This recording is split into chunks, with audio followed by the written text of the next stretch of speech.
那么在妖怪的历史中呢，有一种特殊的妖怪呢，被很多的文本啊或者影视剧采用，也就是所谓的山魈。很多历史野史中呢对此都有所记载，并且呢现在呢有些所谓的动物学家呢认为山魈是一种山间野猴的一种，比如说像狒狒了一种。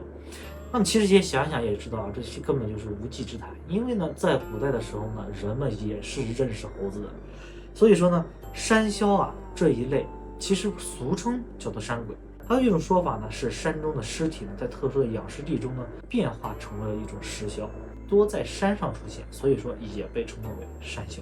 那么对于处理山魈的方法呢，一般来说呢有以下两点。第一呢是保平捉魈，其主要呢是神霄一脉的方法。捉魈指的是收捉山魈、五通一类的所谓的莫大灵通之岁，为神霄派所传。其法的特点呢是通过预先制作宝瓶为法器，取心净瓶一支呢，用雄黄书天丁符贴于瓶底，又用符呢烧灰放入瓶内，将瓶门呢朝着患有精魅之人的卧处呢放一面镜子照着瓶口，再掐诀念天丁下品咒。通过该方法呢，照用神霄神将念咒之后呢，在手飞捻南斗六星，存享六星明慧，一一呢提入瓶中，然后呢再上香祝云所谓的当值运化平柱已获圆成，请天严庄显福，明金中藏行符影，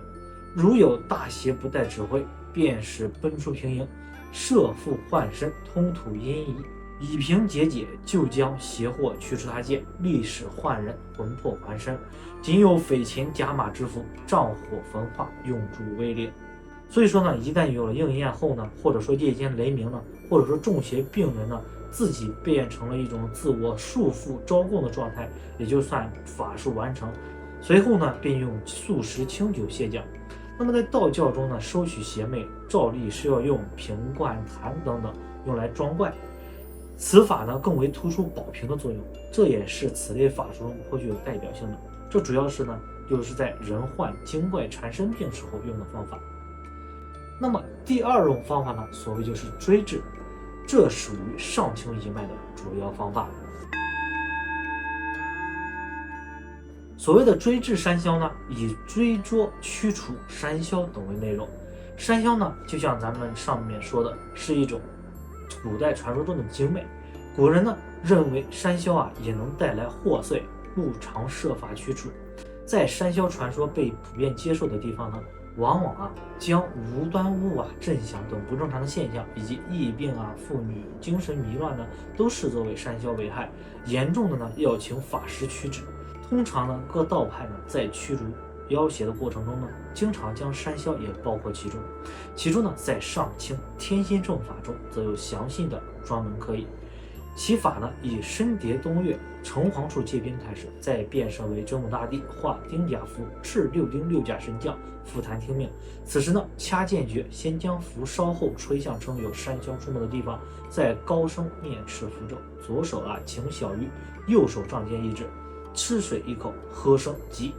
即存享神将呢去收邪。此时呢法师便随之进入受害者的屋内，进屋时左手先撩左脚一，右脚在门槛上顿3下，念锁门咒，表示呢已将山魈锁在屋内，无法逃遁。然后呢法师呢布大雨盘龙门长震刚，表示呢困住妖精，当即喝令神将急速为吾压出山魈毒之鬼，火急现行机。同时呢再烧六丁六甲神符，认为呢如此便能治除山魈。当患家呢认为情形不那么严重的时候呢，就不需要请法师，则用心瓦一片书天心救平符，或者说封入罩中，或带领在衣服上，或贴于见怪之处，便可以做验证之法。这便是呢驱除山魈的2个分类。